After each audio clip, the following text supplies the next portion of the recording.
is going on, ladies and gentlemen? Welcome back to Cyber Realm. Today I'm going to be once again doing the usual. I don't know what it is with me and intros, but I'm never good at them. So let's just jump right into it. We've been granted a couple of things while I was away. Yes, I've been away for quite a while. No particular explanation there. I've just been busy and lazy. Don't judge. Okay, so what we've got here is a revamped banner of the upgradable units of Len and Pitahui, but I'm not gonna go over that. I'm sure you guys already had an in-depth guide on both of them. The only thing that really changed is, I don't know, I think their leader skill changed and they're now able to activate accelerated sword skill. Other than that, I don't think there's really much there. But we did receive 2 wind units, 7 and Rain. Rain being the dual blade and 7 being the machine gunner. So, or sorry, no, Lance unit. Sorry, I don't, okay. I saw the SS3 and then I automatically think that 7 is a assault rifle unit because you'll see why. Or maybe you guys have already seen it. I'm pretty sure you guys have already seen it.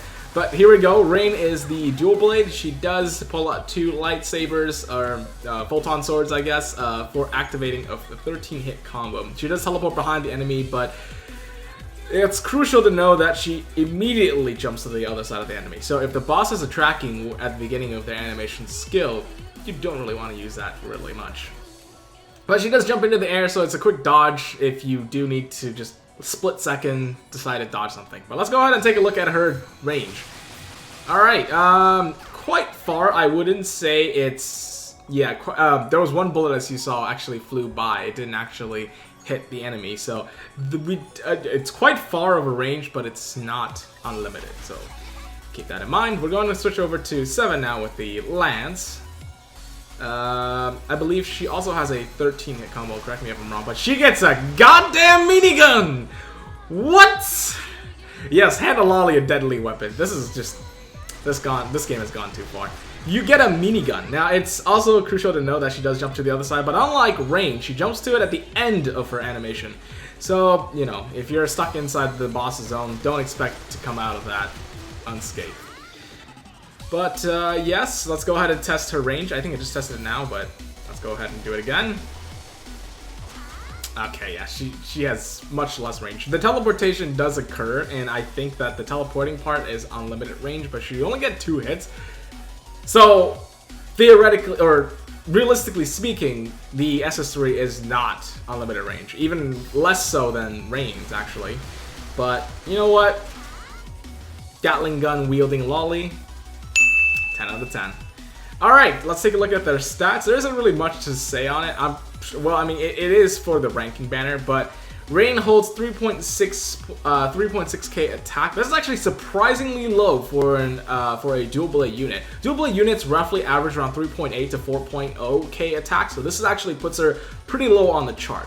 Now, what makes up for that is actually her critical, which is typically higher. Typically around 2.7 to 2.8k for critical for dual blade units, so she actually has a little bit higher critical chance. In fact, it's almost on par with most rapier units, but criticals, come on. Who really cares about that? If you get a parry and you can do, every hit is a critical. But I don't know, if you're grinding for time, maybe that is really important. Okay, I forgot I can't check.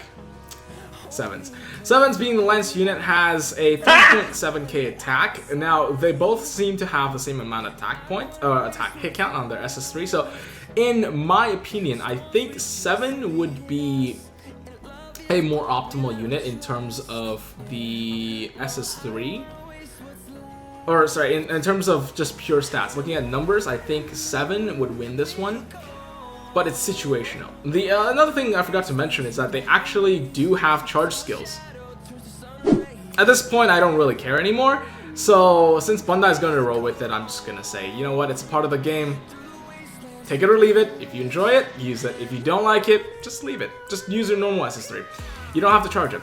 But for 7's Gatling gun, I assume is compatible with this ranking event boss, or at least specifically the first one, because as we know, the Twin Head Daddy has a skill that will spin himself around, but during that time you can basically attack him from outside his range. I'm not sure if the teleportation at the end will bring you into the range of that attack.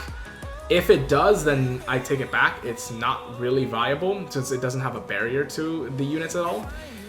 Either way, I don't think this banner is that spectacular, and I wouldn't recommend anyone to go for it unless you're really, you know, you've got a lot of MD on your hands or you've got a lot of potential to whale, then by all means go for it. But yeah, for me, I'm not going to scout. I've already ranked myself above 30 on the ranking event by just clearing Master.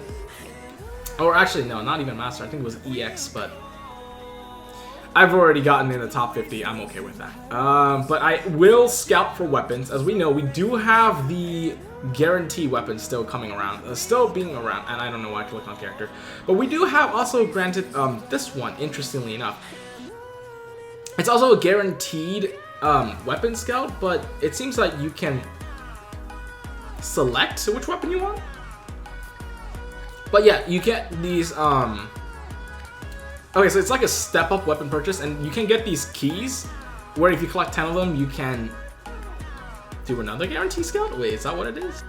Okay, so I think, yeah, once you collect all 10 of them, I think you're just able to exchange for a 4-star weapon of your choice. I think that's what it is. And it's only 75. It's pretty cheap for the first step. It's 50% off for step 1. So I'd recommend if anyone's got like that little bit of extra MD and you want to test your luck, not just on the guarantee, but just in weapon scouts in general, because step 1 and step 2 is not guaranteed. So they will cost 75 and 150 respectively. Go for this if you want to test your luck, but if not, I'd say just go for the guaranteed weapon scouts, like these guys. I'm going to go for dual blade because I do have a dual blade unit that I want to kind of stack up on some attack with. So let's go ahead and check it out and see what I got. And I forgot to change it to the town I want. Okay, well, we're going to see how lucky I am on this town. I don't even know what town I'm in. That's the shocking part. Will this be a 4-star? No, that won't be. I know there's going to be a guaranteed dual blade somewhere, so I'm not too worried. But, you know, it's still nice to see more than one 4-star if that's possible. Can this be a 4-star? Will this be the only 4-star that I get? Okay, no, actually, sorry. There was a comment on the last video who mentioned that the last scout on weapons, for guaranteed weapon scouts, the last one will always be a 4-star. So, we're going to test to see if that is the case. If it is, then hooray, I just gotten myself 2 4-stars. But if that's not the case, then at least I have something more to go off on. So I'm going to verify that fact this time around. Anyways, this is pretty standard. I mean, I'm getting 3 stars, 2 stars. I've only got... if I were to say anything, I'm hoping for a non-elemental dual blade, so I can actually get my transcending the system Kirito to at least around 7k attack, if not 6.5k attack, roughly around there, because I know I can't get an R5 at the moment, so I don't know, the best I can hope for is around 6.8k attack. Anything above 7k is kind of like a pipe dream. But yeah, best of luck to your guys, to the scout for you guys. I'm not sure if there was any other upcoming scouts, and I don't know if Bandai's planning to release any more. But there was a leak or data mine to suggest that the Alistarization version, or quote-unquote final form of Asuna, which will be released as a future banner. Okay, there we go. I'm not sure if this is my 10th one. I think it is. I've just been talking, so this might be my second 4-star. Okay, this one's gonna be a, yeah. Okay, so the last one does appear to be a guaranteed 4-star weapon. So that means at any point, if you've already gotten a 4-star anywhere prior to the last scout, then that means you would have gotten more than 1. Good to know. All right, so that puts me at a red dual blade and a fire dual blade and a earth dual blade. That doesn't exactly increase my attack that much since they're not matching in elements, but I'll take it. I'll take it.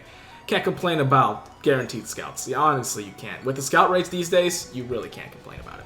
All right, guys, that's all for today's video. I hope you enjoyed it. Hopefully, I brought some more insights to the banner itself. And remember, if you do enjoy the video, click that subscribe button down below if you want to see more. I'm also going to be starting a Minecraft series because SAO is starting to get to the point where I'm starting to repeat myself, and it's getting a little dull. So I'm deciding to spice things up. You know, it's a kid-friendly game, and everybody's enjoying it. Or, not everybody, sorry, I shouldn't say that. But it's gonna be modded, unfortunately to say. I'm not going to be playing the vanilla latest version ones. I actually enjoyed one of the mod packs that I played early on in my days, and I just feel like reminiscing the past, so I'm going to be revisiting that mod pack. And that's all for today's video. Thank you guys so much for watching once again, and have yourselves a good one. Peace out.